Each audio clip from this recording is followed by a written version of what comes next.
Welcome back to Tell Me More Stories Told as podcast, where we, dig into the stories behind everyday things. Mhm. And today we're diving into the world of notebooks. Okay.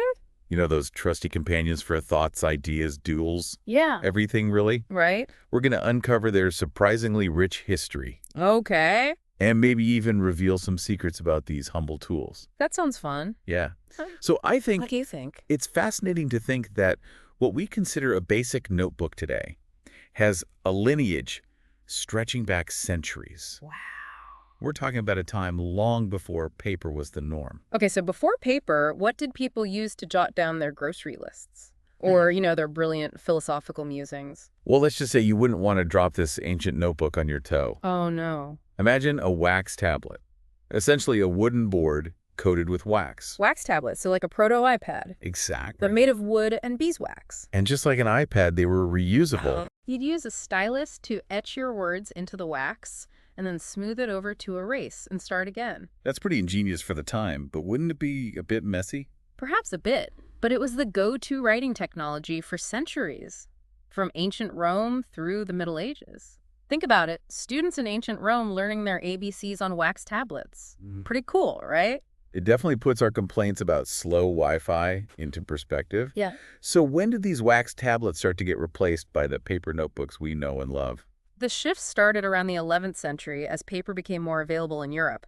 But paper was initially quite expensive, so people weren't exactly keen on tossing out their notes after just one use. Makes sense. So what did they do? Did they just use both sides of the paper until it was completely full? They actually came up with something even more innovative, erasable notebooks. What?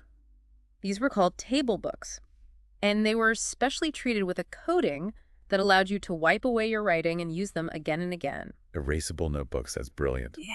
Were they like those magic slates we had as kids? Not quite, but the concept is similar. They used a mixture of glue and gesso for the coating, and they wrote on them with a stylus, much like the wax tablets. What's even more fascinating is that table books weren't just some obscure historical footnote. Really? They even get a shout-out in Shakespeare's Hamlet. No way Shakespeare talked about notebooks. Tell me more about this Shakespearean connection. Well, there's that famous line, "My tables, meet it as I set it down, that one may smile and be a villain." Hamlet is referring to his table book, suggesting he's about to write something pretty important and possibly sinister. Wow, I never knew that. Yeah. It makes you wonder what other secrets and stories are hidden within the pages of history's notebooks. Absolutely. And speaking of secrets, you might be surprised to learn what some of these table books were made of. While some were made of simple pasteboard, others used more exotic materials like donkey skin or even ivory. Donkey skin. That's different. Can you imagine using a notebook made of donkey skin today? It definitely wouldn't fly in today's world. What would vegans think? But back then, it was all about practicality and using the materials available. Yeah.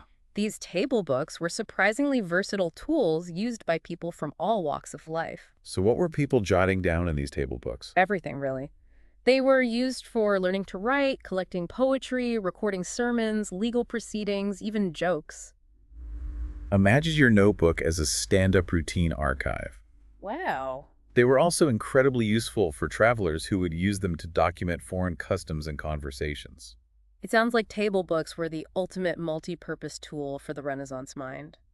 But you mentioned Shakespeare using them in a slightly sinister context. Were they always seen in a positive light? Not always. Table books also pop up in satirical plays of the time, poking fun at people who use them to record trivial things or to show off their knowledge. Apparently, even back then, some people found it pretentious to be seen taking notes during sermons. That's pretty funny. Some things never change, right? Yep. But eventually table books went out of style. What led to their downfall? Technology, as it often does, played a key role. The rise of the fountain pen in the 19th century, along with cheaper paper production, made erasable notebooks less necessary. And that paved the way for the paper notebooks we're all familiar with today. Spiral-bound composition books, legal pads, all those trusty staples. Right. Speaking of legal pads, I've always wondered about that distinctive margin on the side. What's the story behind that? It's actually a pretty straightforward origin story. A judge wanted a margin on his paper specifically for note-taking, and voila, the legal pad was born. Well, that's one mystery solved. Mm-hmm. It makes you think about all the different styles of notebooks we have today and how they came to be. Before we dive deeper into that, I want to remind everyone to hit that subscribe button so you don't miss out on any future episodes of Tell Me More. We've got a lot more stories to tell. And speaking of stories, the journey from selling paper in bulky stacks to the convenient pads we have today is quite a tale in itself. Okay, I'm all ears. Yeah. Tell me about this paper pad revolution. Picture this, it's 1902, and a stationer in Tasmania named J.A. Birchall is frustrated with the old way of selling paper in folded stacks called quires, essentially bundles of loose sheets. It was cumbersome and inefficient, so he came up with a brilliant idea. Glue a stack of half sheets of paper together with a cardboard backing, and boom, the Silver City writing tablet was born. That's incredible. A simple idea that revolutionized an entire industry. I bet it was an instant hit. It was. And from there, the world of notebooks exploded with innovation. We started seeing all sorts of different binding and cover styles to meet every need and preference. It's amazing to think about all the choices we have today.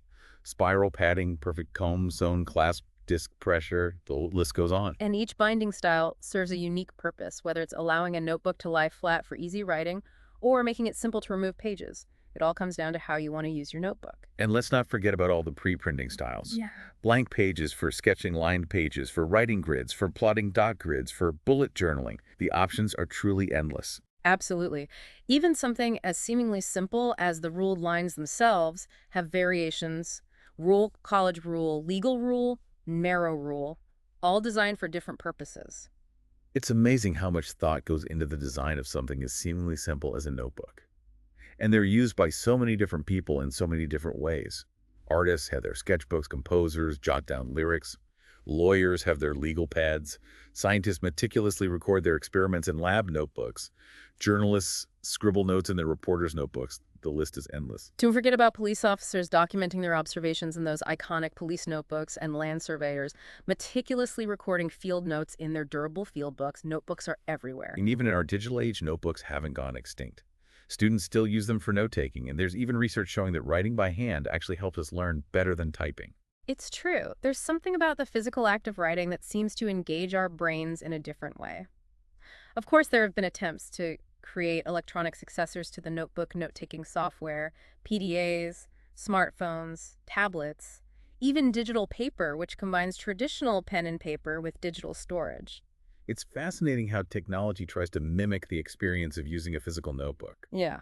But there's something about the simplicity and tangibility of a real notebook that just can't be replicated, don't you think? I completely agree. There's a certain satisfaction to putting pen to paper, to feeling the texture of the page, to seeing your thoughts and ideas take shape right in front of you. It's almost like a ritual, isn't it? Opening a fresh notebook, choosing the perfect pen, and starting to write can be incredibly inspiring. Mhm. And there's something so personal about a notebook, too. It's a reflection of your thoughts, your ideas, your creative process. Absolutely. Each notebook becomes a unique artifact, a tangible record of your journey. It's something you can look back on years later and see how far you've come. And it's not just about the words, either. You can sketch doodle paste in photos, create collages. The possibilities are endless. It's a space for free expression, for experimentation, for letting your imagination run wild. And unlike a digital document, a notebook doesn't require batteries or an internet connection. It's always there for you, ready to capture your thoughts whenever inspiration strikes. And there's a certain sense of permanence to a physical notebook, too. It's a tangible object that exists in the real world, not just in the digital ether. Exactly. And with that sense of permanence comes a certain romance. The idea that your thoughts and ideas can live on long after you're gone, captured in the pages of a simple notebook. It's a beautiful thought, and it makes you appreciate the power of this seemingly humble object. But in a world that's increasingly dominated by technology, why do you think notebooks continue to hold such appeal? That's a great question. And I think it's something worth pondering.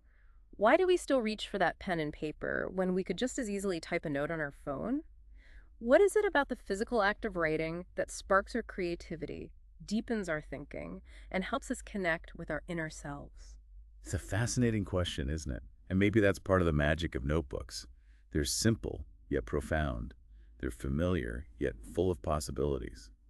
So as we wrap up our deep dive into the world of notebooks, I'm left with this question for you. What is it about the simple act of writing in a physical notebook that continues to hold such appeal?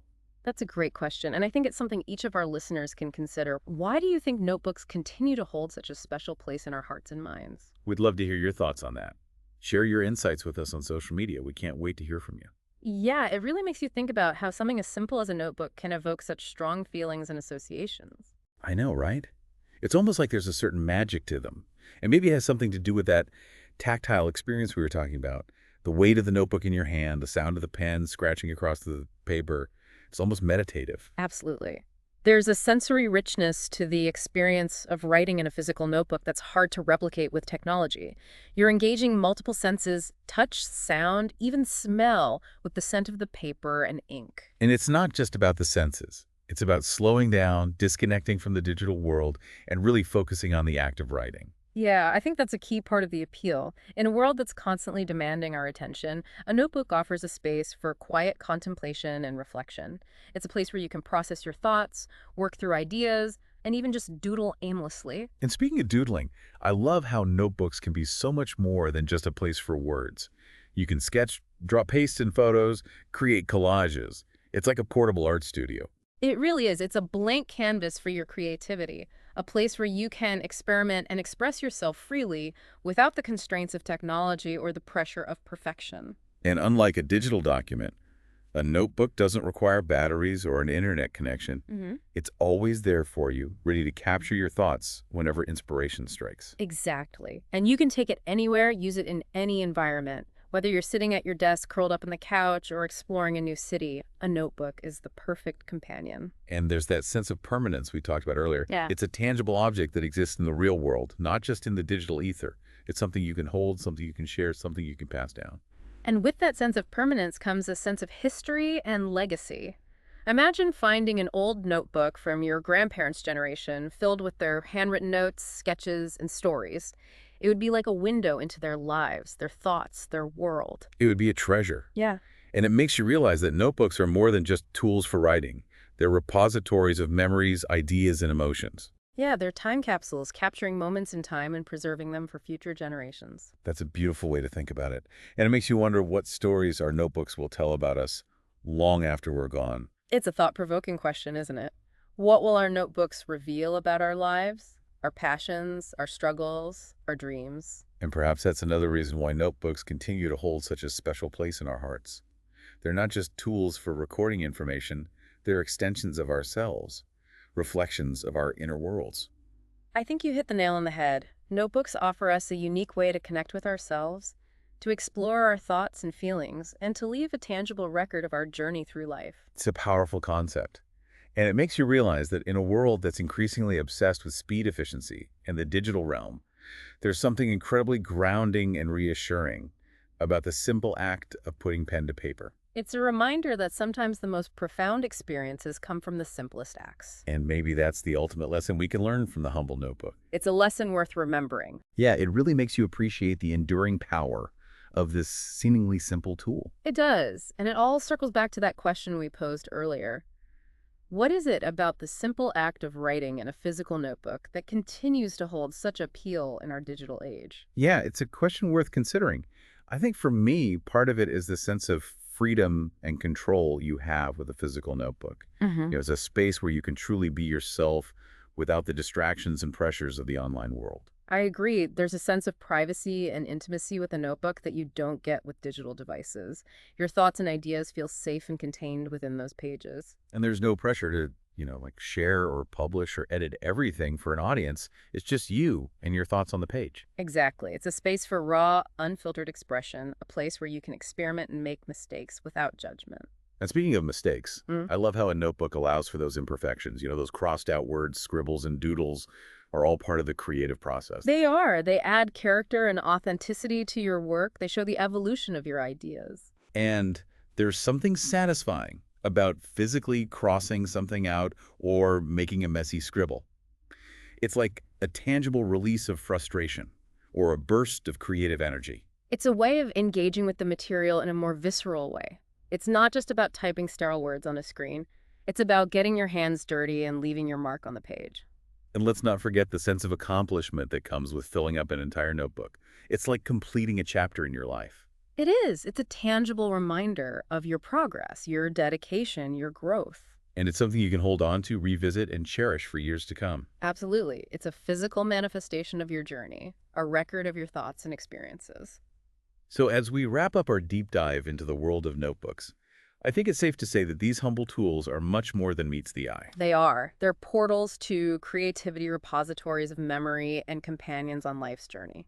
And they continue to hold a special place in our hearts and minds, even in a world dominated by technology. So we hope you've enjoyed this journey through the surprisingly fascinating world of notebooks.